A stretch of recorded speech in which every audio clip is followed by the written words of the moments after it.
Muchas gracias.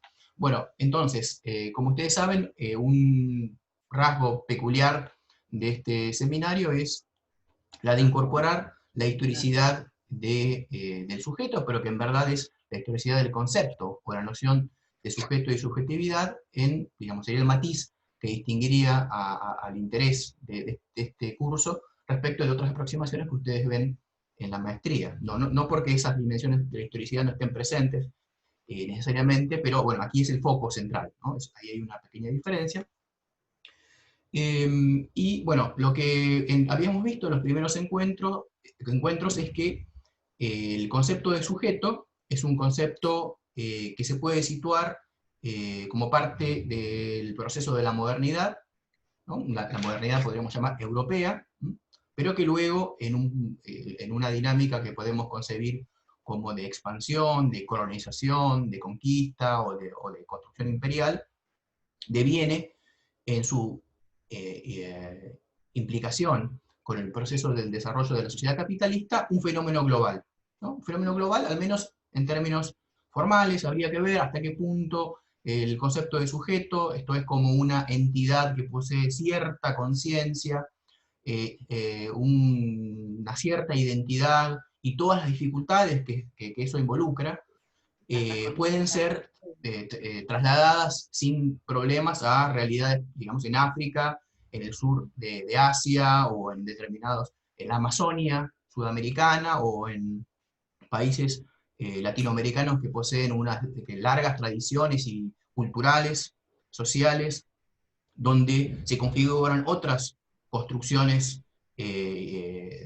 por ejemplo, de comunitarias y colectivas, donde la noción de sujeto individual, con todas esas dificultades o enigmas que caracterizan al sujeto occidental, sería como más bien una disrupción, ¿no? Habría que tener más cuidado con una extensión violenta, ¿no?, de estas categorías de una manera ingenua.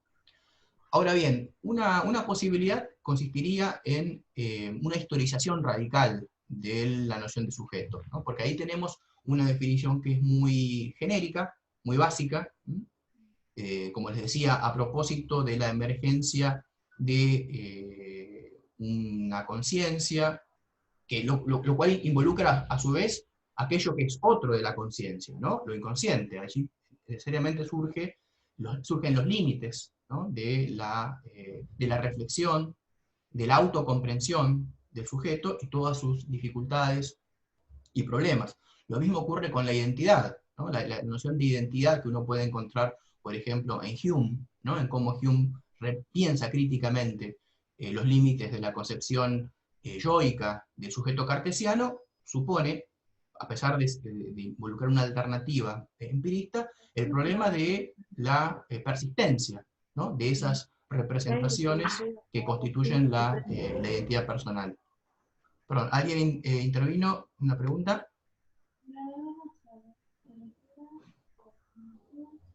No, bueno.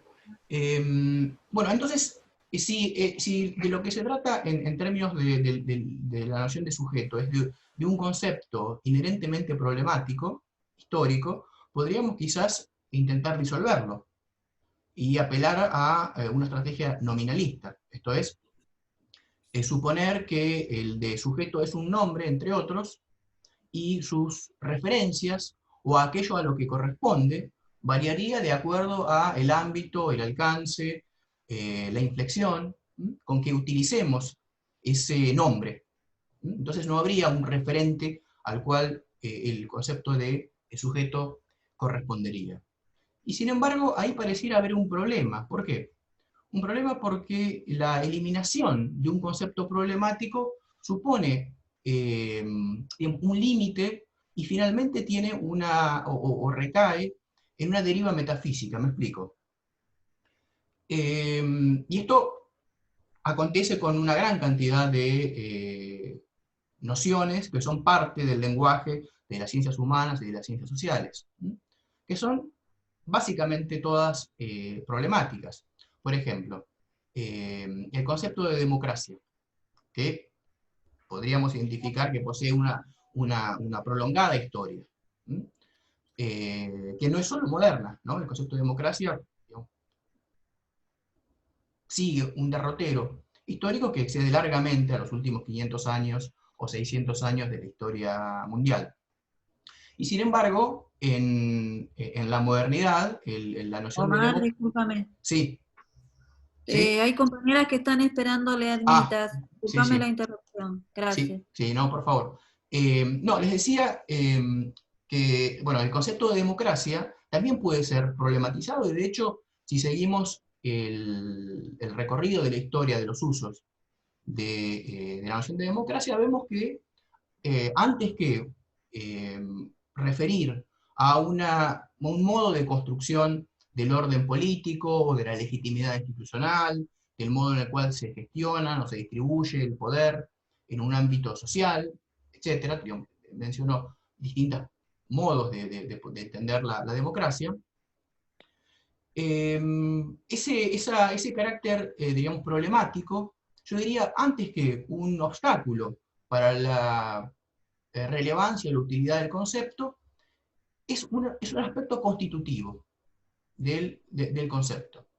Y en este sentido quería plantearles que la noción de sujeto es evidentemente problemática, y de hecho en numerosas teorías recientes, a partir sobre todo del antihumanismo estructuralista de los años 60 y 70, se planteó concretamente la exigencia de, digamos, destruir o dejar de lado radicalmente el concepto de sujeto por todas las implicancias problemáticas, ¿no?, que lo parasitaban respecto de un yo autónomo, autotransparente, inmodificable o perdurable en el tiempo, etc. Y sin embargo, yo entiendo que si ingresamos por otro, digamos, un nivel distinto de discusión, quizás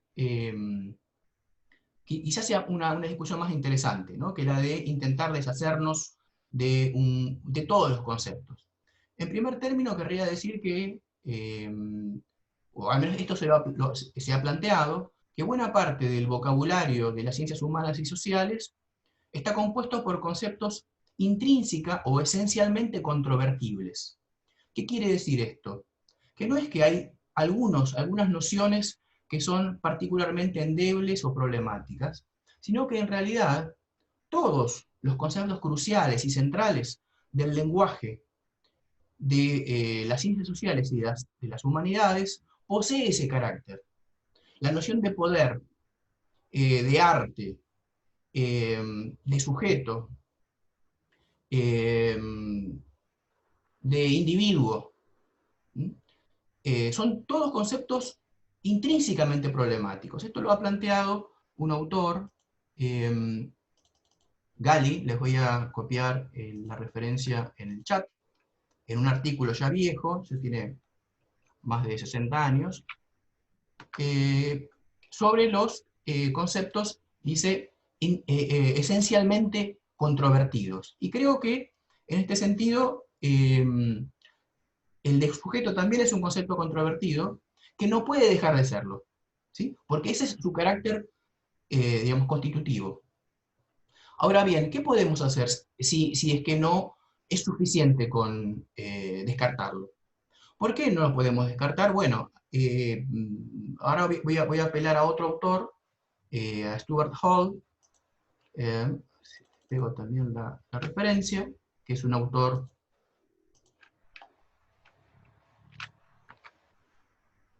británico, pero de orígenes jamaiquinos, que plantea que el concepto de sujeto y el concepto de identidad, que son los términos que él trabaja en ese texto cuya referencia les he copiado, son pragmáticamente necesarios. ¿Por qué? Porque no solo son relevantes para los estudios sociales y culturales, y específicamente Hall es uno de los fundadores de los llamados estudios culturales, sino también para la acción política, para la intervención cultural. Es decir, que sin una cierta noción de identidad o un concepto de sujeto, es prácticamente imposible llevar adelante operaciones de definición de ciertas orientaciones estratégicas, de construcción de comunidades políticas o culturales que estén destinadas a la acción, ¿no? Y esto se puede ver, por ejemplo, en las discusiones que hay en distintos movimientos sociales. Por ejemplo, en el caso del feminismo es clarísimo cómo hay una disputa permanente dentro del campo amplio del feminismo respecto de si seguir utilizando el concepto de mujer o mujeres, cuál es el alcance. Esto es algo, digamos, es inherente a la misma utilización de ese concepto, pero si se eliminara, por ejemplo, el concepto de mujer o mujeres, el movimiento feminista perdería de alguna manera, digamos, una capacidad de identificarse, y por lo tanto llevar adelante una serie de reivindicaciones discursivas, políticas, culturales, sociales. Entonces pareciera que hay ciertos conceptos de los cuales no podemos prescindir, pero al mismo tiempo respecto de los cuales requerimos llevar adelante un proceso crítico, digo, para no asumir ingenuamente todas las, o traccionar con su uso, digamos, todas las concepciones problemáticas que esto supone. Por ejemplo, en el caso del concepto de mujer en el feminismo, de suponer que existe una suerte de esencia feminista, o, perdón, esencia femenina, fuera del tiempo, fuera de las relaciones sociales de clase, fuera de los vínculos coloniales o de racialización, etcétera, etcétera, ¿no? Entonces, el argumento de Hall es que no podemos entonces prescindir de estos conceptos, pero bueno, ¿cuál es la alternativa? Y él lo que plantea una posibilidad útil es de construir estos conceptos problemáticos, pero a la vez inexorables. ¿Qué significa deconstruir? En primer lugar, mostrar eh, cómo se constituyen usualmente en dicotomías antinómicas y que son a la vez jerárquicas, donde uno de los términos de esas dicotomías aparecen como no marcados o universales, transparentes ante sí mismos, y donde el otro término sí es marcado y está en una relación de subordinación. Es decir, por ejemplo, la diferenciación de toda entidad colectiva, y esto ha sido estudiado, por ejemplo, a propósito de la formación de los grupos étnicos por la antropología. Hay un autor, Barth, que ha trabajado sobre un artículo sobre los grupos étnicos y sus fronteras. Lo que muestra Barth es que, a través utilizando material etnográfico, que en la construcción de las identidades o de ciertas comunidades, es una operación, digamos, la afirmación de una identidad étnica involucra necesariamente una operación de un trazado de fronteras respecto de aquello que no es la comunidad, ¿sí? De los otros, de otras comunidades u otros modos de identificación. Y lo mismo ocurre con la noción, por ejemplo, de mujeres, ¿no? Que involucra necesariamente una dicotomización, una binarización respecto del hombre. Y ese tipo de construcciones, como señala Hall, no son construcciones meramente dicotómicas, sino que son construcciones políticas y jerárquicas. Entonces, en primer lugar, la operación deconstructiva supone identificar esas binarizaciones, esas jerarquizaciones, y el carácter, digamos, político de todo aquello que esas dicotomías, para sostenerse, para predicar su universalidad, excluyen.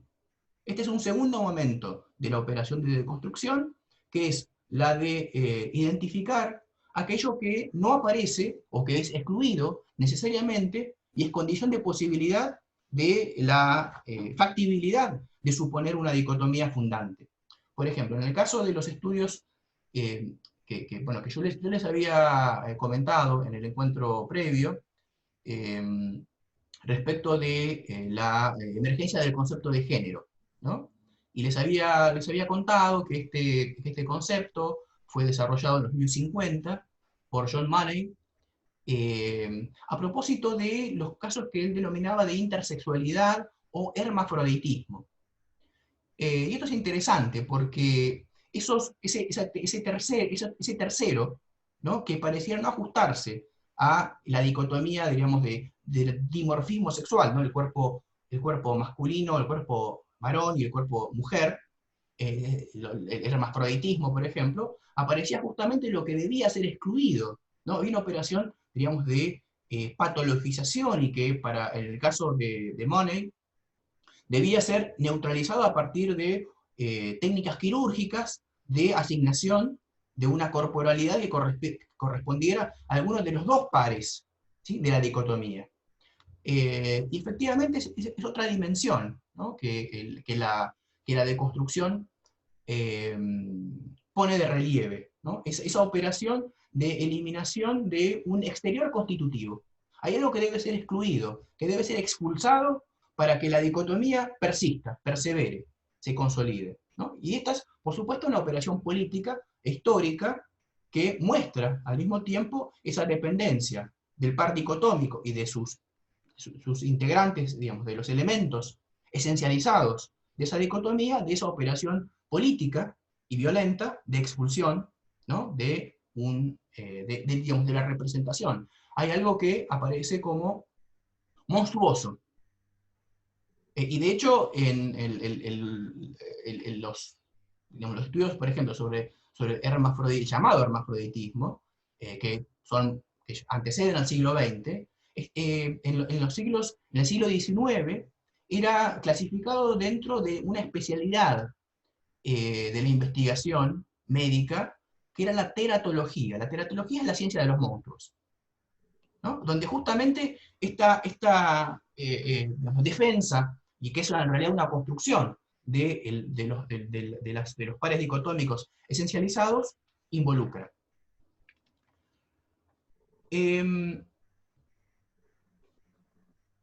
Y entonces, sin embargo, digamos, por razones prácticas de investigación, hay algunos conceptos que pueden ser desechados y otros que, a pesar de estas dificultades, siguen siendo útiles, en algunos casos reveladores o inevitables.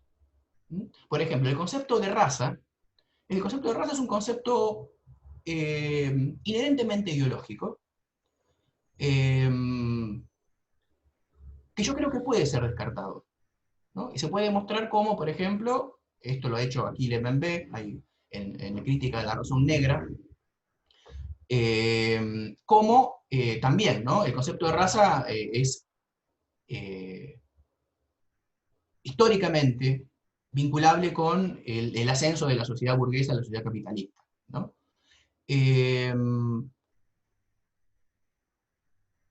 Digamos, no sabemos cuáles van a ser todavía los efectos de esa construcción histórica, pero que entiendo yo que, digamos, que carece de referente, sino más bien fue un concepto desarrollado, inventado, para establecer, esencializar diferencias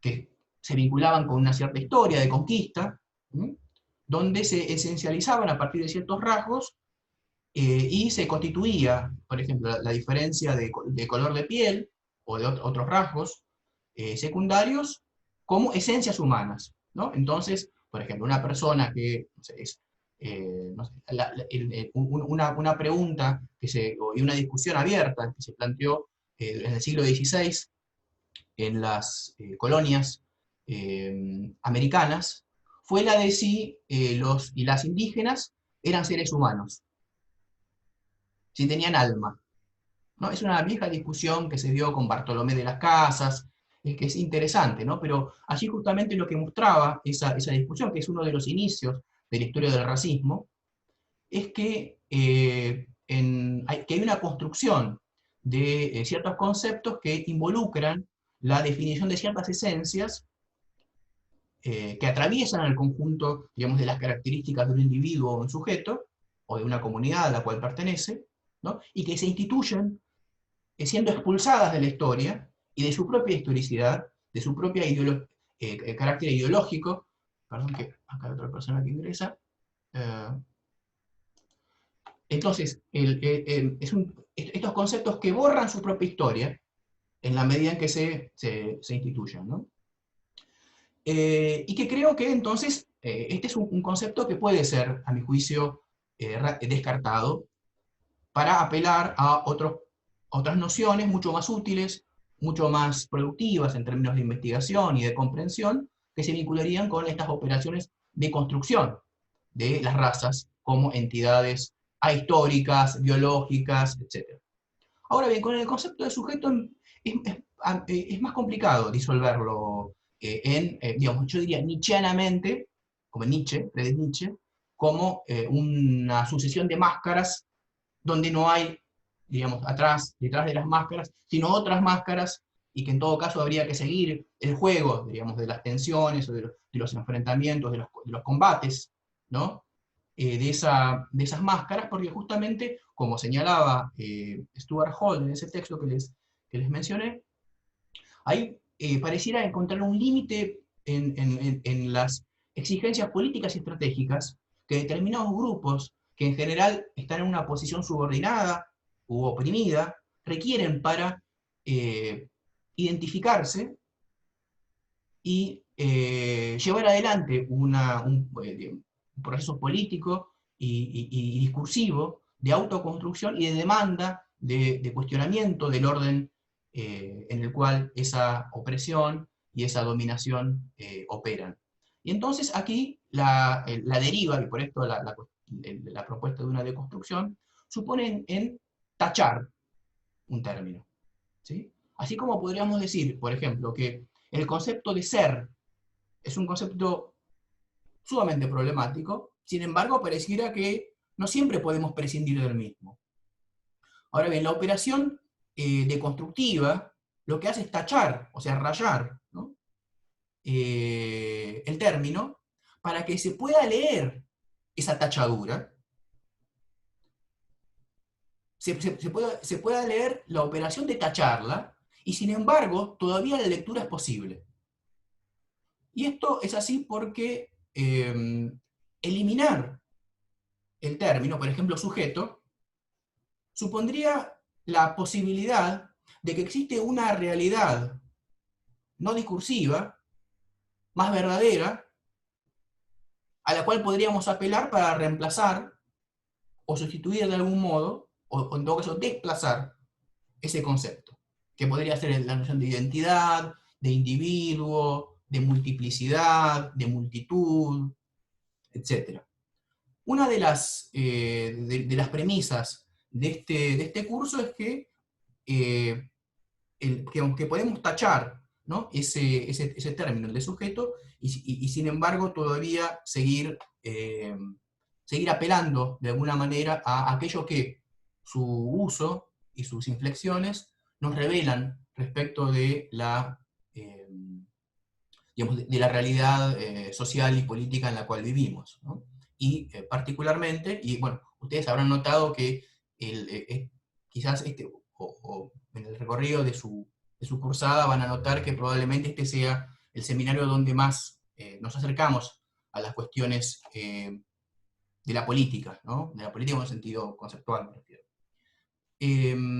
Pero hay otra razón que, en mi opinión, permiten mantener, ¿no? Este concepto tachado de sujeto, y es el que nos muestra, digamos, la historia del psicoanálisis. Y esto es más bien un ingreso para lo que vamos a ver en el segundo encuentro de hoy a propósito del texto de Bleichmark, de Silvia Bleichmark, y la masculinidad. Porque justamente ahí me interesaba traer la cuestión de la masculinidad en la medida en que el sujeto moderno ha sido construido, al menos en sus siglos iniciales, creo que eso hoy está en crisis no porque haya caído naturalmente, sino por un conjunto de luchas y de intervenciones, sobre todo del feminismo, ¿no?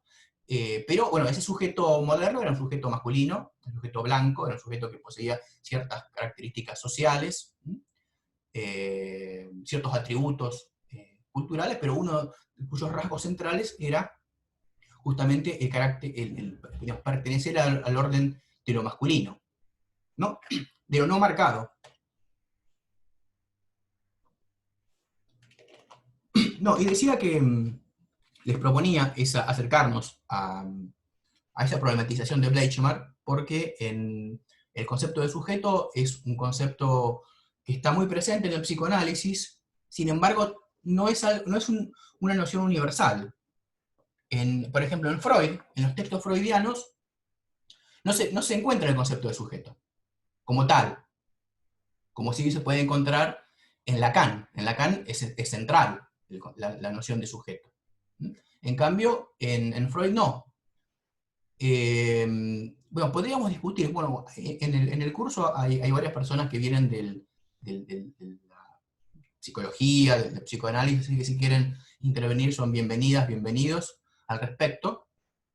Pero, digamos, leyendo retrospectivamente la obra freudiana podemos encontrar que digamos, las implicancias de la noción psicoanalítica del sujeto, esto es, como una expresión de una escisión o una división que puede tener diversas configuraciones o tópicas en los distintos autores y autoras, se puede detectar ya en Freud.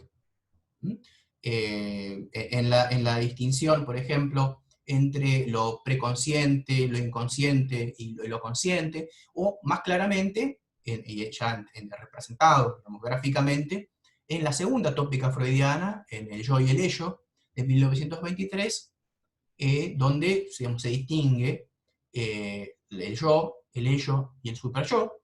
Ninguno de ellos fuera, digamos, que existe en sí mismo, sino que constituyen un aparato psíquico, que es el término que utiliza Freud. Ese aparato psíquico está inherentemente fracturado y es antagónico, porque hay una relación, digamos, particularmente, ¿no? del super yo respecto del yo, pero también hay exigencias de la expresión de las pulsiones que están, y las representaciones cargadas afectivamente que componen al ello, que inciden sobre un yo que es en verdad una formación también que en buena parte, en buena medida es inconsciente, ¿no? Y el yo es un representante de la autoconservación digamos, lo que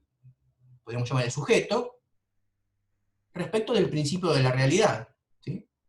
Pero bueno, esa configuración entonces del aparato psíquico supone el carácter de sujeto, que en el caso, digamos, ya en Lacan va a ser sí, constitutivo de su misma estructura, ¿no? Conceptual, a tal punto que el sujeto o sea, la decisión subjetiva que involucra digamos, la inscripción de la criatura humana nacida prematuramente en un orden lingüístico y sexualizado, como es de las relaciones interhumanas, supone que en verdad el advenimiento de ese no dividido, de ese individuo en sujeto dividido, es efectivamente lo que lo constituye en agente, ¿no? Posible de su propia historia, ¿no? de poder narrar y de poder experimentar en el sentido de atravesar, ¿no? Seguir una experiencia, su propia biografía. Ahora bien, esto nos plantea, sin embargo, y esto es una cuestión general para el psicoanálisis, el problema, otra vez volvemos, ¿no? Digamos, al TIC de este seminario, es de la historicidad, de ese aparato psíquico, o de esa estructura de la subjetividad que el psicoanálisis ilumina. Esta distinción en Freud, entre el ello y el yo y el superyo, revela una estructuración subjetiva que es transhistórica y que podemos encontrar entonces en diferentes sectores sociales, hoy en diferentes ámbitos geográficos, con sus distintas tradiciones o pertenencias culturales y políticas. Las podemos hallar en la Venecia del siglo XIII, en la antigüedad clásica griega o en la China antigua. Pregunta lacaniana, ¿no? Es decir, en Japón hay lo inconsciente opera del mismo modo que el psicoanálisis occidental lo reveló para su ámbito de despliegue histórico institucional, en términos digamos, de una práctica clínica y de un desarrollo eh, teórico. Bueno, esa cuestión de la historicidad es algo que vuelve, ¿no? Yo creo que nos faltan 4 minutos, ¿no es cierto?, para cortar, hacer una pequeña pausa y volver 5:50. Omar, Sí. aparentemente te extendieron la reunión de Zoom, o sea, esto no se va a cortar. Ah, ok. Bueno, de todas maneras, quisiera que hagamos un pequeño corte, si les parece. ¿Sí? O sea, 5:50, pues nos pueden silenciar sus pantallas y apagar sus pantallas. Pero bueno, hasta 5:45 podemos seguir y después volvemos, descansamos 10 minutos y volvemos. Bueno, entonces les decía, ¿no? Que vuelve, a pesar de que el sujeto psicoanalítico no es un sujeto cartesiano, por el contrario, es, al menos según Lacan, en un texto de 1965 sobre el sujeto y la verdad, ¿no? Que está incorporado a los escritos, el sujeto del psicoanálisis es el sujeto de la ciencia, pero no en términos afirmativos, sino por los dilemas o las aporías que ese sujeto, digamos, calculable, ese sujeto que pretende o que exige una certeza de sí para sostenerse como tal, involucra.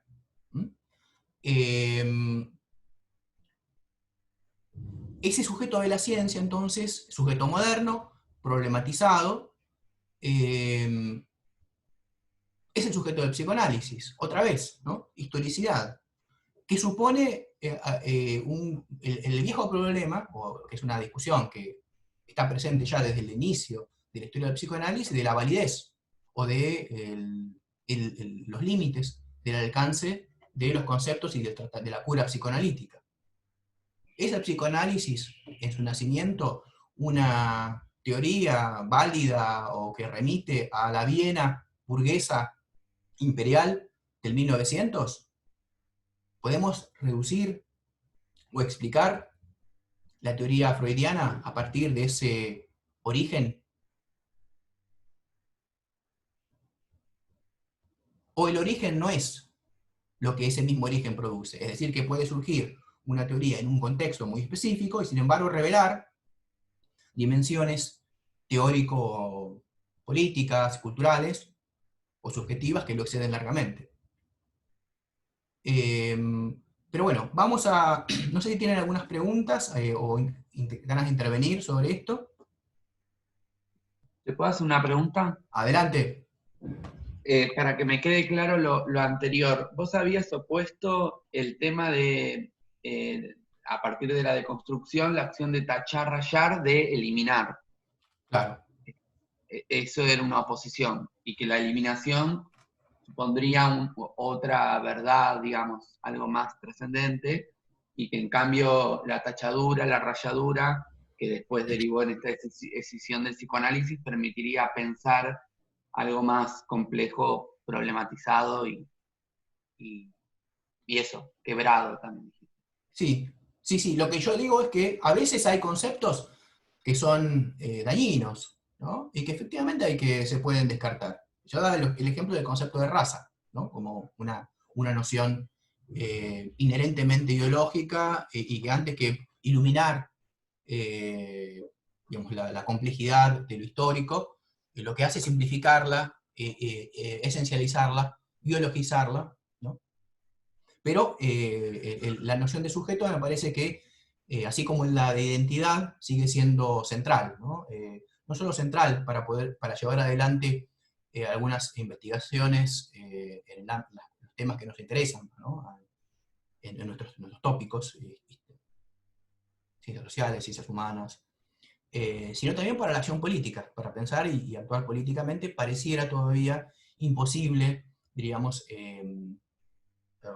aunque hay algunas propuestas, ¿no? Por ejemplo, el concepto en Toni Negri de la multitud, justamente, involucraría un descarte, ¿no? Del concepto de identidad, por ejemplo, a través de la polémica con la noción de pueblo, ¿no? El pueblo, sujeto político de la modernidad, ya sería inadecuado para la posmodernidad, en la medida en que la apelación a una unidad popular, a una unidad de la soberana, de la voluntad popular, por ejemplo, involucraría una reducción a la unidad y un empobrecimiento de las potencialidades múltiples de la multitud. Ahora, eso, que es una propuesta interesante, que hace pensar, creo yo todavía no termina de licuar la relevancia de un concepto, por ejemplo, de identidad.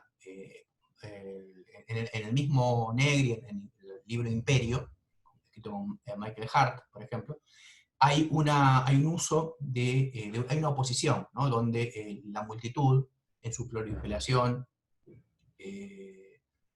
múltiple, sin embargo, se opone, ¿no? Al imperio. El imperio es el capital y el Estado, ¿no? Que son parásitos que se alimentan de la productividad, no solo económica, sino también cultural y afectiva, ¿no? De la multitud. Pero esa oposición, hay una oposición entre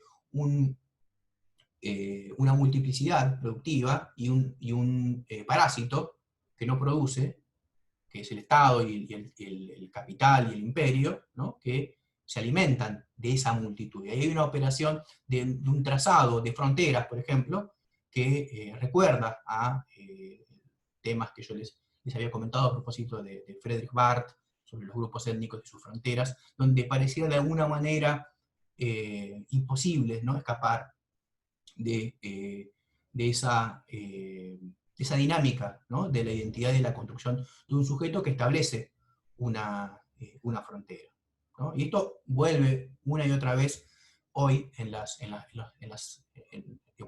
política y en la sociedad, a propósito, por ejemplo, el 99%, ¿no? La idea de que, bueno, somos un 99% y es el 1% es lo que nos domina, ¿no? Bueno, si les parece, hacemos un corte de 10 minutos, son 5:45, 5:55, volvemos para ver el tema de la masculinidad y su historicidad en Bleichmark. Bueno, ahí nos vemos en un ratito.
Omar, ¿Sí? ¿puedo hacer una consulta sobre el nombre del texto de Hall? Que no me llegaron tus intervenciones en el chat. Ah, ok. Están en dice chat de grupo de Zoom. El título es No se ve. ¿Quién necesita de la identidad? Sí, no salieron en el chat, no sé por qué, a mí tampoco me salieron. Ah, ok, ahí lo copio. Y a mí tampoco, ¿eh? Puede ser que lo hayas enviado no a todos, sino a alguna persona en particular.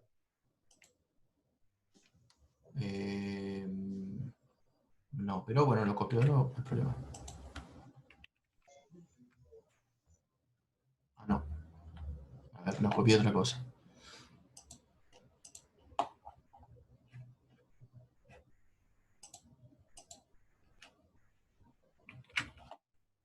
Bueno, mientras llegan, porque en realidad está traducido, a ver, a castellano, así que les voy a copiar en traducción.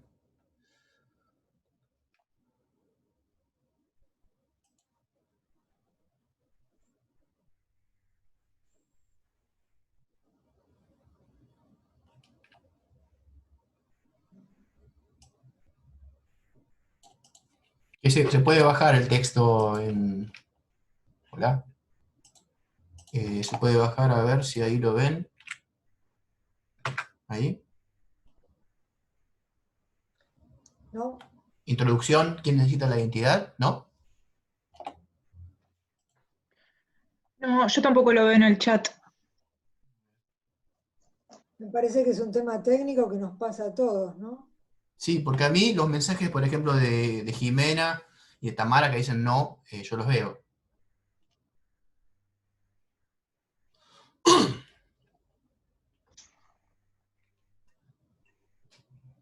Bueno, Era el texto de Gali, ¿no? el texto de Gali sí está, les pasé la cita, y después abajo el de... Hall. abajo está de Gali, está Hall.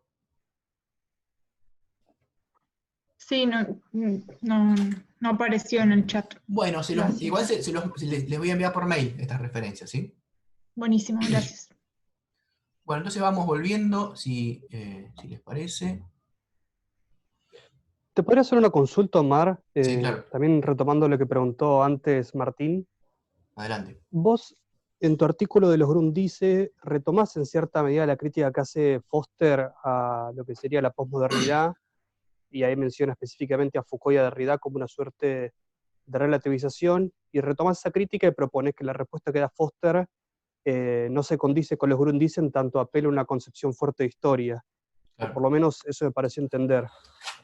Sí. Pero tanto en el video de Preciado como en la clase de hoy, vos rescatás cierta concepción de la deconstrucción, por ejemplo, a partir de la figura de la tachadura, porque al principio de la clase hablabas de esta suerte de liquidación del sujeto y pensaba que hacías un poco referencia implícitamente al pensamiento del 68, el texto de Luc Ferry y Alain Renaud, donde también aparecen Foucault y Derrida como dos críticos del sujeto y un antihumanismo a superar. Entonces no me queda del todo claro ¿qué posicionamiento tendrías respecto de la filosofía derridiana y de la deconstrucción? Yo creo que desde un punto de vista histórico, o sea, desde un enfoque histórico, intentando incorporar la historicidad, es aconsejable ser marxista, pero no solo marxista de Marx, de Karl Marx, sino de Groucho Marx, ¿no? En aquello que decía Groucho Marx, bueno, yo tengo estos principios, pero si a ustedes no les gustan, tengo estos otros, ¿no? En el sentido de acuerdo a lo que, al desafío de la investigación, de la explicación, de la comprensión, de la descripción del problema con el cual nos enfrentamos, probablemente algunos aspectos de cierta teoría o de cierta concepción explicativa nos van a ser relevantes o útiles, pero en otros casos vamos a tener que apelar a otras teorías o aspectos de otras teorías para justamente iluminar aquello que la primera teoría no alcanzaba a explicitar o a elaborar adecuadamente respecto de los fines que nos planteamos en la investigación. Entonces, allí yo tendría esa flexibilidad para quizás, por ejemplo, respecto de la concepción de la modernidad en Michel Foucault, diferenciarla de una explicación marxista como la que yo creo que se puede reconstruir a partir de Marx, como más interesante, más compleja, en distintos aspectos, ¿no? Pero también, cuando esto es útil o relevante, retomar elementos de otras perspectivas que son interesantes, por ejemplo, respecto de la discusión conceptual, creo yo, y no solo digamos, hacer una evaluación de los conceptos en términos de verdad o falsedad, sino, en todo caso, respecto de la noción de sujeto, apelar a la deconstrucción, creo que es algo legítimo y productivo, ¿no?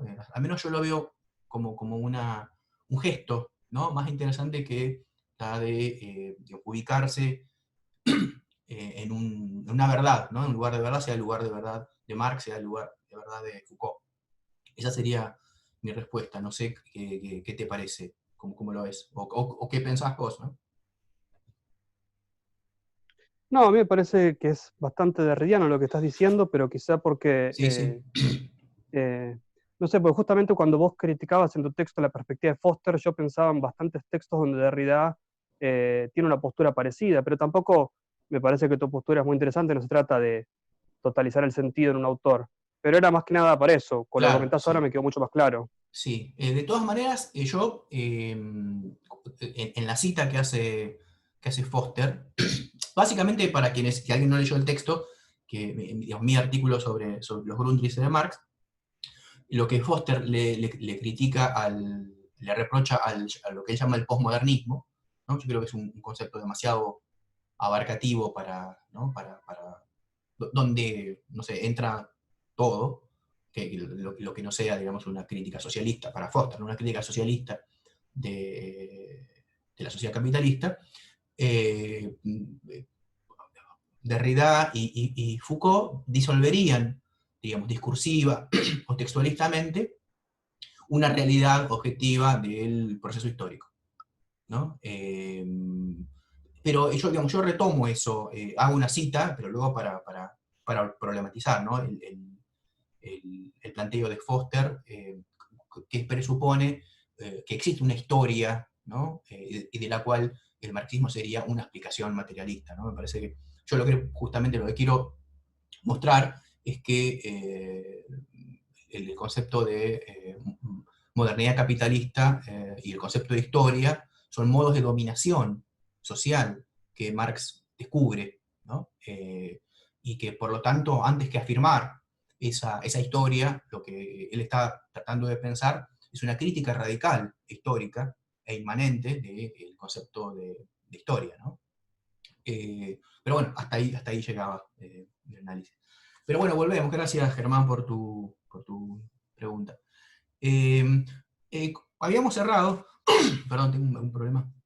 Habíamos cerrado la primera parte del encuentro a propósito de una dificultad que aparecía en el psicoanálisis, al menos desde el punto de vista de las cuestiones que nos planteamos en este curso, que es el de la historicidad de algunos conceptos o categorías, que tienden a universalizarse. Y efectivamente ahí hay una pregunta que ha recorrido la historia de los modos en los cuales el psicoanálisis ha recorrido otros ámbitos del conocimiento, ¿no? Preguntas, por ejemplo, hay un libro muy famoso de Todds, le voy a mandar por mail, digamos, todas las referencias. Es sobre los griegos, se llama, un libro ya antiguo, ¿no? De 1951, Los griegos y lo irracional, se llama el título, ¿no? Es un libro sobre, digamos, la antigüedad griega, y lo que hace Dodds es analizar algunos sueños que aparecen en algunas obras de la antigüedad griega, ¿no? Intentando reflexionar e investigar si las dinámicas de lo inconsciente onírico que aparece en la interpretación de los sueños de Freud es relevante para analizar esos sueños griegos, ¿no? Luego hay otro texto de los años 60, esto de psicoanalistas de la línea lacaniana, también les voy a enviar la referencia, sobre el Edipo africano. Se preguntan si en África hay Edipo, es decir, si se produce ese conflicto en el advenimiento del sujeto o de la criatura en sujeto, en el orden parental y en el orden sexual, en el orden simbólico, ¿no? En unas configuraciones de parentesco en África donde el lugar de la autoridad digamos, una familia ampliada no es el del padre, sino el del tío, el del hermano de la madre, ¿no? Y esto supondría esta diversa configuración, donde ya no hay una familia nuclear, digamos, con heterosexual y uno o dos hijos e hijas, sino esta estructura más de una familia extensa, y donde la autoridad del padre, digamos, genésicamente hablando, no tiene la misma posición que en la modernidad europea, de la familia al menos modélica europea, sí el Edipo todavía funciona,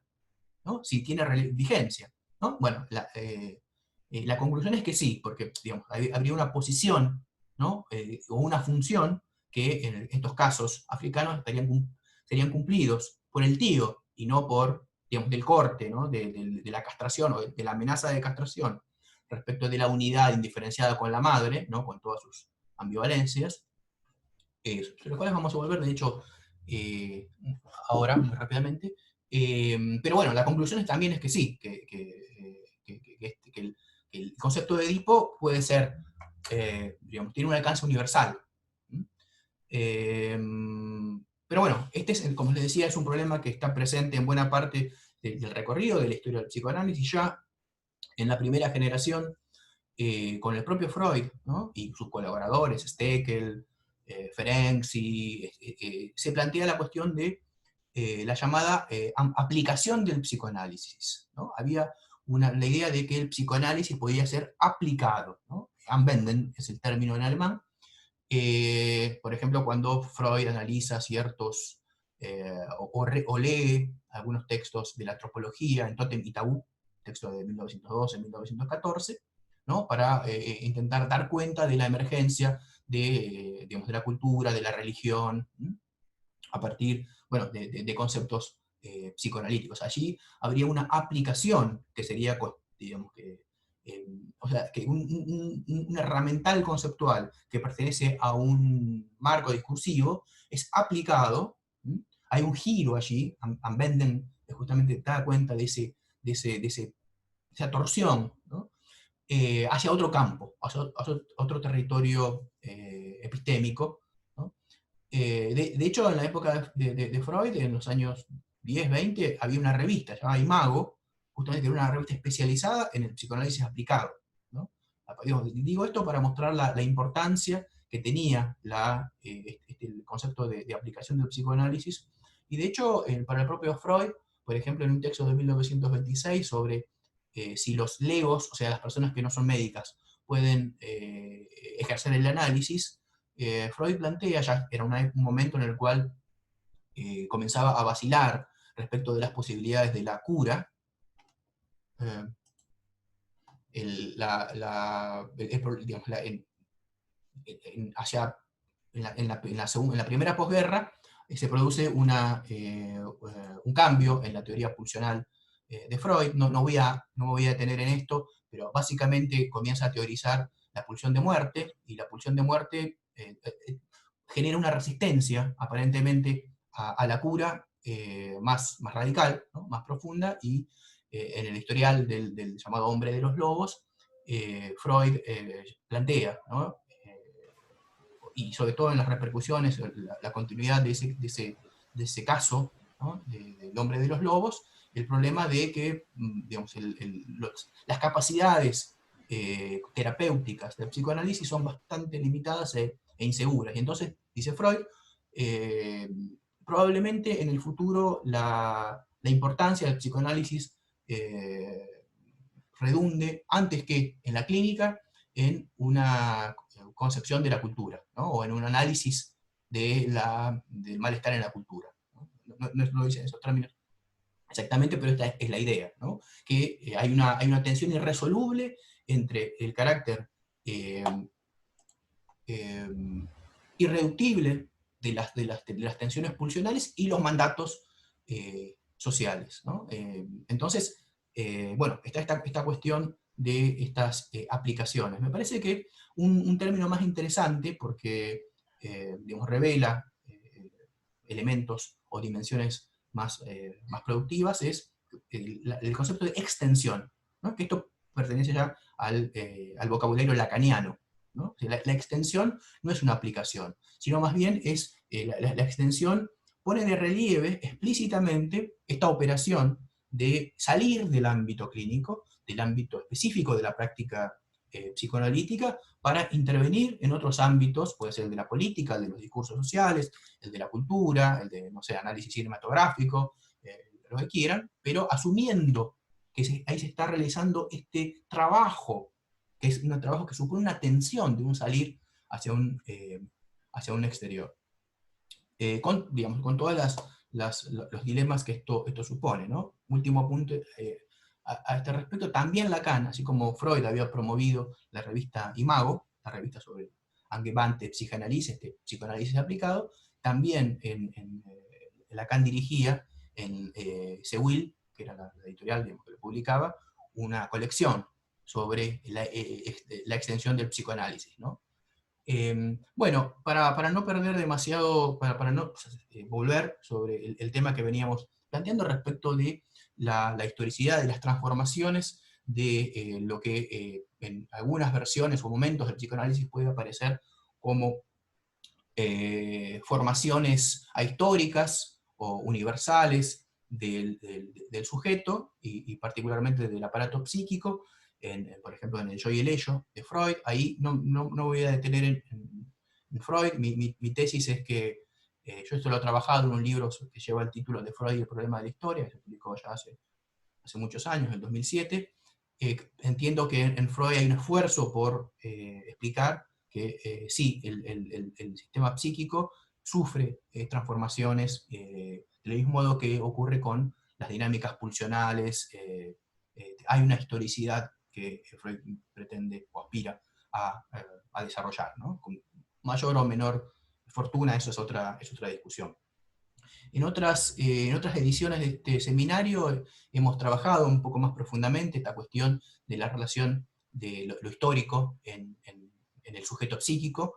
En el chat les anoté, pero también se los voy a enviar y está en la bibliografía del programa. Trabajamos algunos textos de un filósofo argentino, León Rosichner, ¿no? Que sobre todo en un trabajo que lleva el título Freud y los límites del individualismo burgués, de 1972, postula que una conexión interna entre la transformación del sujeto psicoanalítico y el sujeto capitalista y el sistema capitalista, según Marx. Básicamente, el paralelo que realiza Rosichner es que la constitución del sujeto moderno supone a la vez que la constitución del trabajo asalariado, del despojo entonces de digamos, las condiciones de una reproducción no mercantil, y la constitución, por lo tanto, del individuo, y al mismo tiempo lo que él llama una escisión interna. Hay una fractura externa que hace que los individuos sean constituidos como tales a partir de que han sido despojados de estas capacidades de reproducirse sin ingresar al mercado, y por otro lado, pero correlativamente y como parte del mismo proceso, la emergencia del sujeto psíquico, ¿no? Del sujeto yoico.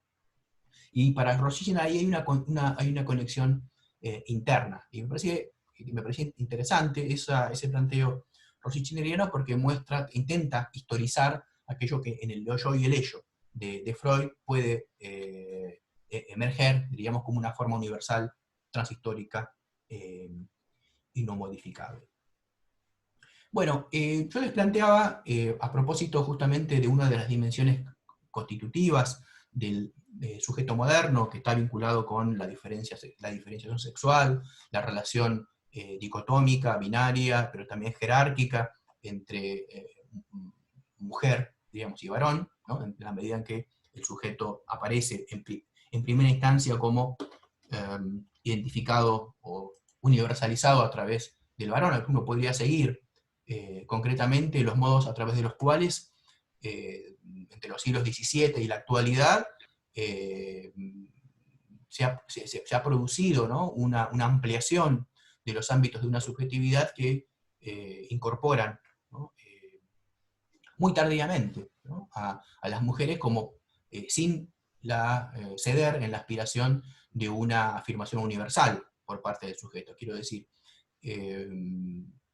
por ejemplo, la ciudadanía política de las mujeres tiene 2 generaciones históricas de vigencia. Es ayer nomás, históricamente es ayer, hasta ayer que las mujeres no aparecían como habilitadas para participar en la ciudadanía política. Esto muestra hasta qué punto el concepto de la masculinidad y del varón en las dicotomías es constitutivo, ¿no?, de la configuración ideológica, histórica del sujeto. Bueno, en el caso de que les proponía de leer de Bleichmark, por un lado es interesante porque incorpora elementos de esa discusión, pero por otro lado también hace una distinción, creo yo, interesante, que es una tensión que ella encuentra inherente al psicoanálisis entre el psiquismo, que se vincularía con estas distinciones que poseen, y ella dice, y lo cito en el artículo que yo les di a leer, una cierta universalidad.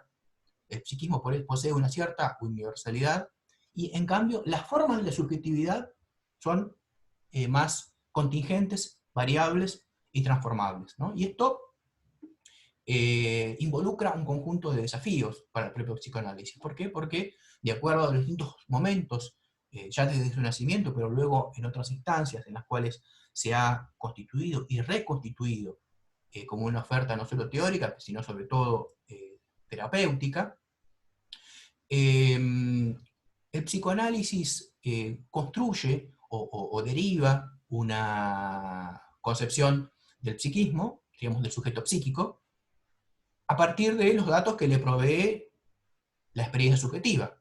O sea, la multiplicidad histórica situada de la subjetividad constituye el terreno a partir del cual Freud, Lacan, Melanie Klein, Winnicott, ¿no?, construyen una concepción de sujeto psíquico, ¿sí?, que tiene un alcance aparentemente mucho mayor en el tiempo, que puede ser transhistórico, universal, o se podría plantear quizás que tiene una validez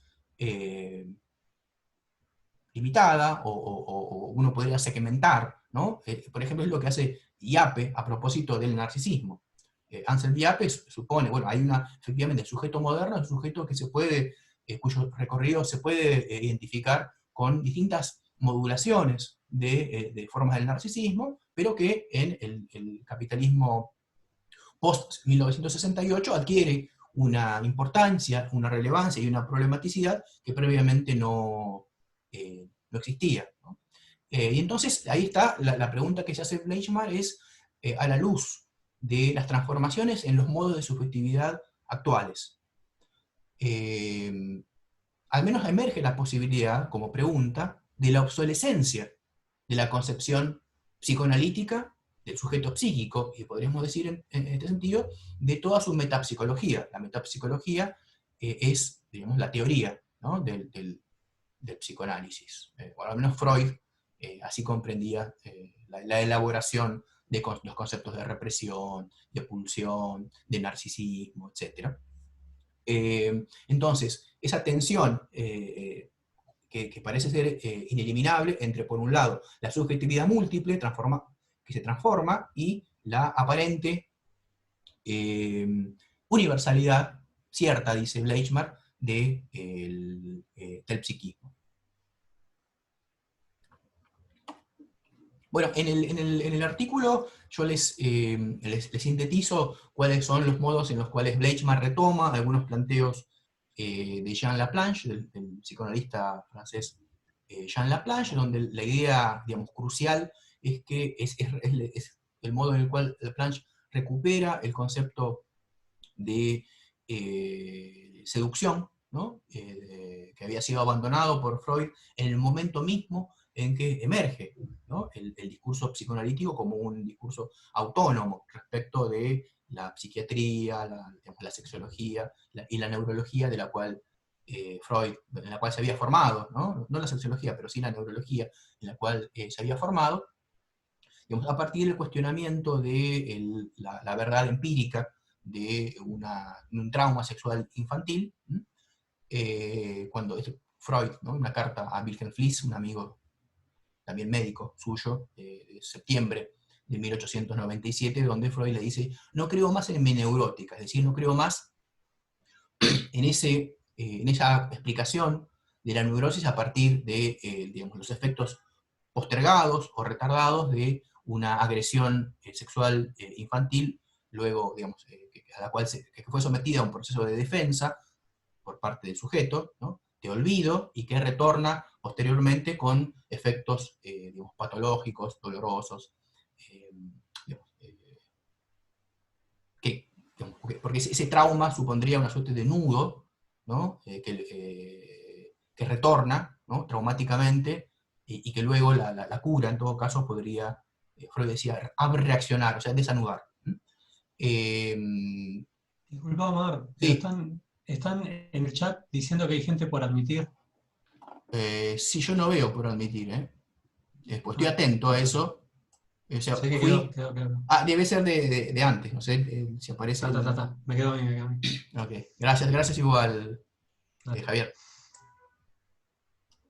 Bueno, entonces, ¿cómo se recupera la teoría de la seducción? A partir del reconocimiento, digamos, del vínculo intergeneracional, de la divergencia entre la criatura, en esto, digamos, Laplanche retoma algunos elementos de Lacan, ¿no? Que adviene esta criatura sin lenguaje, sin una sexualidad, ¿no? Organizada, ¿no? En la relación primera con la persona que le cuida, ¿no? Y este vínculo, ¿no? Este es un vínculo que está cargado lingüística y sexualmente, para lo cual la criatura no está preparada, ¿no? Ahí hay esta divergencia, supone otra vez, ¿no? una cierta defensa que, sin embargo, digamos, no impide, ¿no? Es que esta relación, que es asimétrica, ¿no? Genere unos significantes opacos, ¿no? O metábolas, que son justamente la condición de la constitución, ¿no? del inconsciente. Es un inconsciente real, en el caso de Laplanche, ¿no? Digo real porque en Freud, por ejemplo, no hay algo que sea el inconsciente, ¿no? De hecho, lo que plantea Freud es lo inconsciente, ¿no? Es en el neutro, das Unbewusste, no der Unbewusste, digamos, en el concepto freudiano de inconsciente. Y bueno, es a partir de esta, digamos, de esta tensión, que es ineliminable, que aparece digamos, por un lado, el carácter constitutivo del uso del lenguaje, de la palabra, ¿no? Y digamos, la productividad que esto supone, ¿no? En tal sentido, el psicoanálisis para Laplanche, para Bleichmar, y creo que en general es lo más válido para interpretar los modos en los cuales, digamos, podemos pensar la relación entre sujeto en el psicoanálisis e interpretación. Laplanche dice no es una hermenéutica. ¿Qué quiere decir esto? Bueno, esta es en buena medida una discusión a propósito de digamos, una propuesta, bueno, que no surge o que no nace, ¿no? Pero que sí se consolida en un discurso filosófico con la obra de Paul Ricoeur, Freud, una interpretación de la cultura, de 1965. ¿No? Es un texto que tiene su importancia, ¿no? Porque es el que impulsa a Lacan a publicar los escritos, ¿no? De 1966, que es lo que permite en buena medida luego su consagración, ¿no? De Lacan como uno de los grandes pensadores estructuralistas que digamos, venía justamente a intentar digamos, neutralizar esa deriva filosófica en Ricoeur. Ricoeur planteaba básicamente que en Freud pertenecía a una suerte de escuela, la escuela de la sospecha, ¿no? La escuela de la sospecha en la cual incorporaba a Freud junto a Nietzsche, ¿no? Y a Marx como a quienes encontraban, digamos, más allá de las expresiones manifiestas, tensiones o un conflicto, ¿no? Que está oculto, ¿no? Y que debe ser descifrado más allá de, de sus expresiones, digamos, fenoménicas, ¿no? Es decir, como si hubiera, ¿no? Como si hubiera, digamos, una suerte de orden, ¿no? de la verdad que ha sido reprimida y que debe ser restituida a partir de la de construcción o la hermenéutica de esos signos opacos, ¿no? Esos jeroglíficos que el sueño, por ejemplo, nos provee. Ahora bien, entonces, al afirmar la productividad de los modos en los cuales el sujeto recorre, digamos, su propia trama, respecto de estas metábolas que constituyen su condición como sujeto del inconsciente, es que digamos, Bleichmar retoma los problemas digamos, de la masculinidad, ¿no? El punto de partida para esto es un punto de vista antropológico. Ella recurre al texto de David Gilmour, que yo mencioné muy rápidamente, ¿no? en los videos, pero básicamente lo que hace Gilmour es extender o desplazar una pregunta, ¿no? Respecto de si hombre se hace o se nace, ¿no? Esta es la pregunta clásica de Simone de Beauvoir, ¿no? En El segundo sexo, de 1949, donde de Beauvoir justamente lo que demuestra es que no hay un nacimiento biológico determinista de lo que se es mujer, sino una construcción, ¿no? Que se puede seguir, y que para de Beauvoir excluye, bueno, el concepto de inconsciente. No voy a abundar al respecto, pero bueno,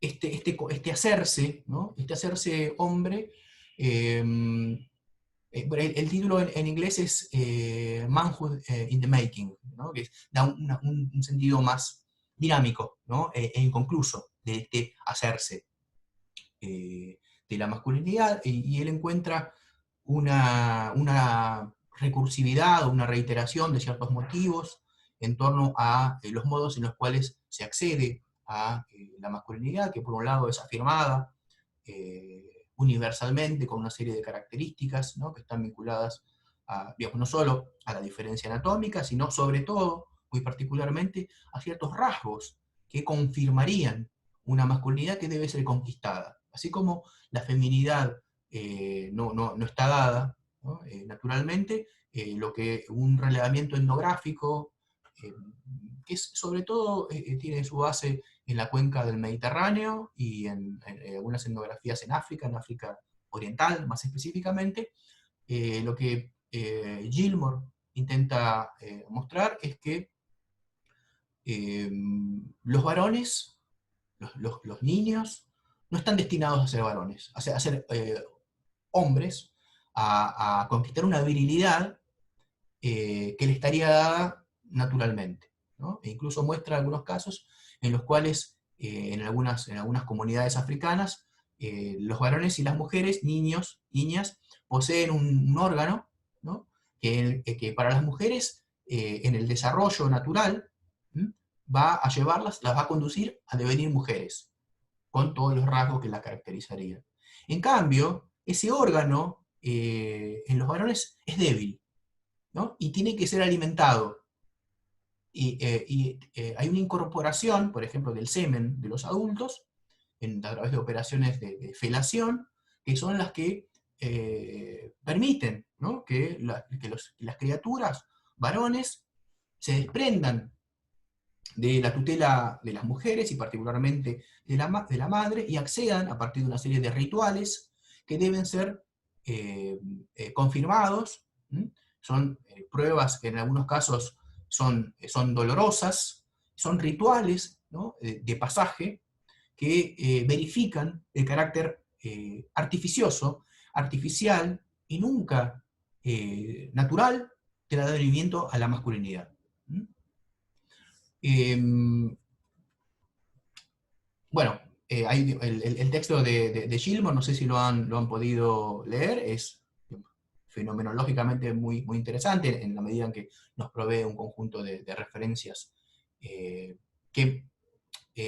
Gilmore intenta explicar a través, y eso es quizás lo más débil, ¿no?, de su análisis en el capítulo 1, apelando a la teoría de los neofreudianos, particularmente Erikson, ¿no?, una teoría universal de la construcción de los sujetos y particularmente de los masculinos a partir de una separación respecto de la madre, ¿no?, con una ambivalencia entre, digamos, la unidad originaria, aproblemática, con la madre y su aspecto, digamos, ominoso, que esto supone para la integridad de la propia criatura. Esto involucraría un desafío transhistórico que se verificaría de distintas maneras en distintas culturas, en distintas formas comunitarias, ¿no?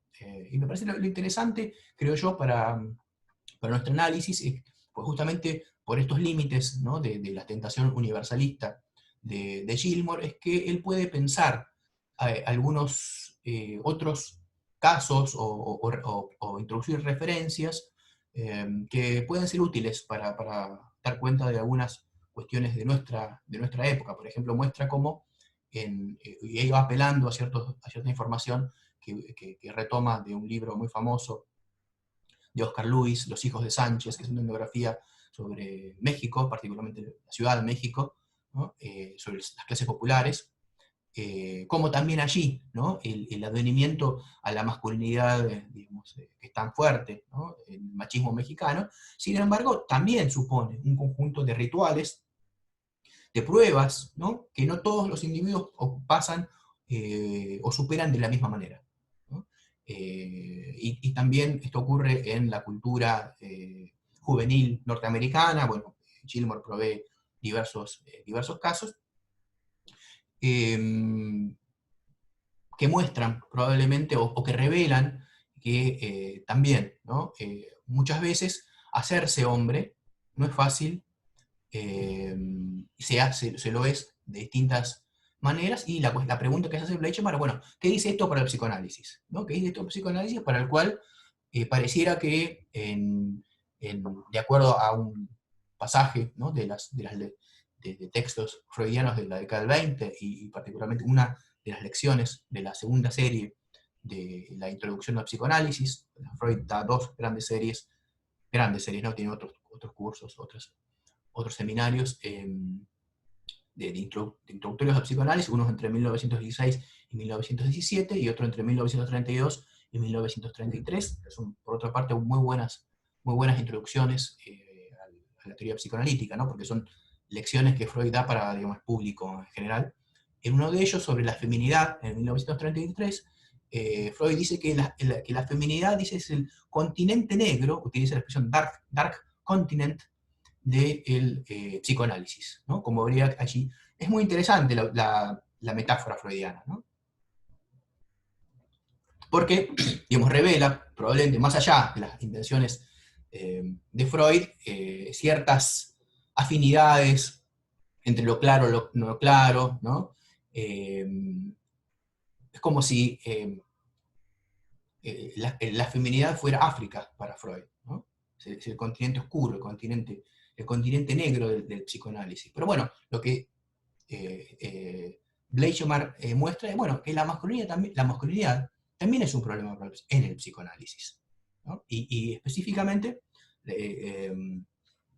una cuestión que yo que intento recuperar es el desafío que las nuevas formas múltiples de las masculinidades. Yo ahí, en mi texto, y esto lo hago conscientemente, ¿no?, realizo un desplazamiento donde Bleichmar sigue hablando de masculinidad en singular.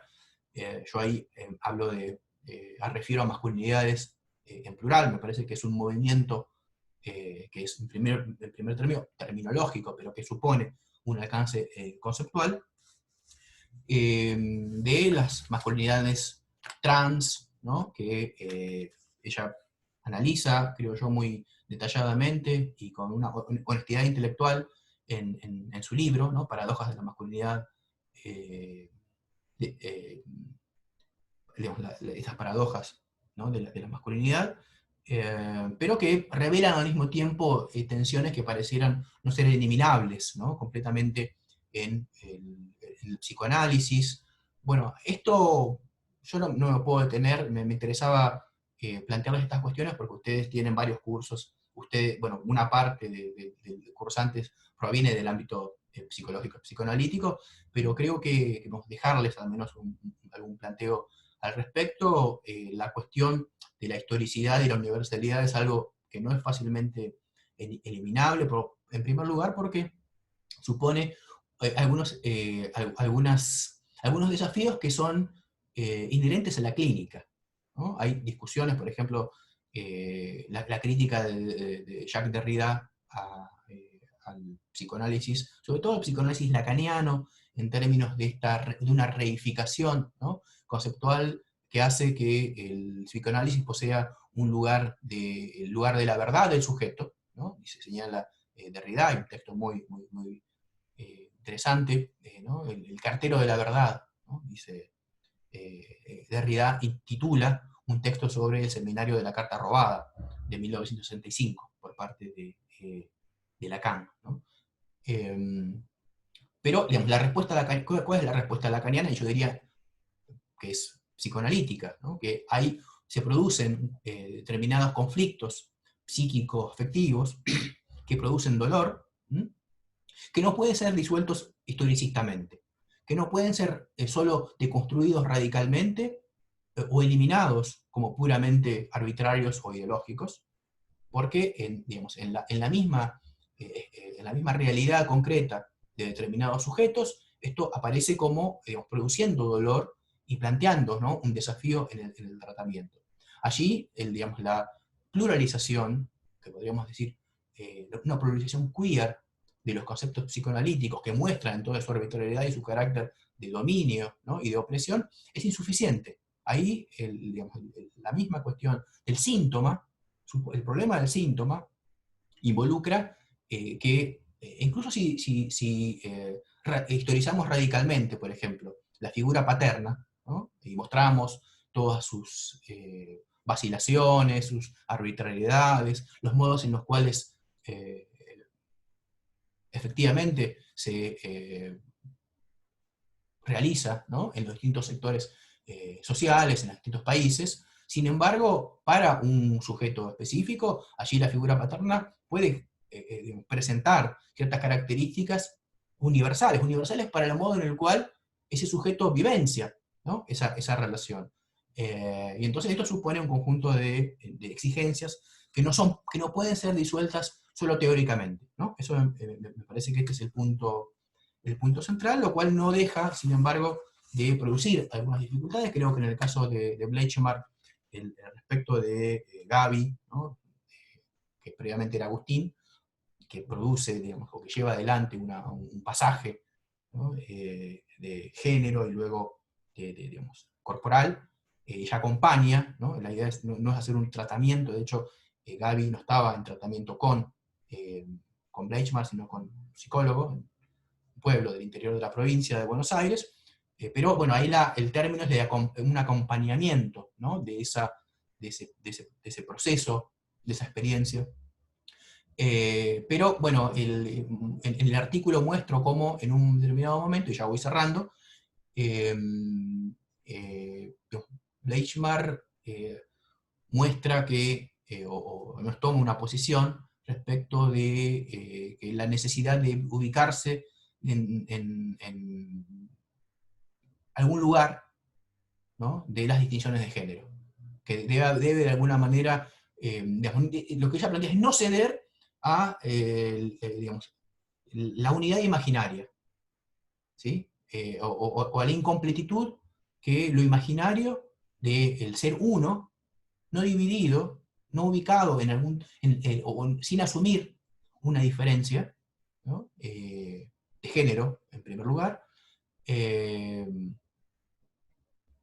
digamos, que esa aspiración a la unidad imaginaria es problemática y que se debe intervenir de alguna manera en esa indefinición, ¿no? Y esto supone, y hubo toda una discusión con la red, digamos, de activismo trans hacia el año 2004, que Bleichmar a eso refería con la idea de una honestidad intelectual, recupera en el libro, incluso reproduce algunos pasajes importantes, ¿no?, de la crítica, no porque hay toda una historia, yo brevemente se los referí en la clase anterior, respecto de la reasignación, ¿no?, de sexo, o esta búsqueda de una correspondencia entre sexo y género, que sin embargo no parece plenamente todavía posible de ser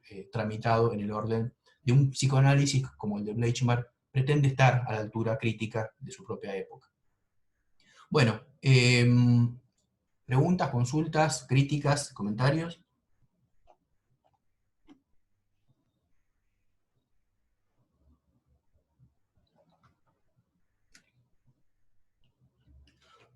Bueno, entonces, si no hay, me pueden escribir por mail o por el foro, yo les fui contestando, insisto, si no les respondí, por favor recuérdenme de nuevo sus preguntas e intervenciones, y nos vemos mañana, si les parece, 10:30, con el texto de Beatriz Preciado, Paul B. Preciado, y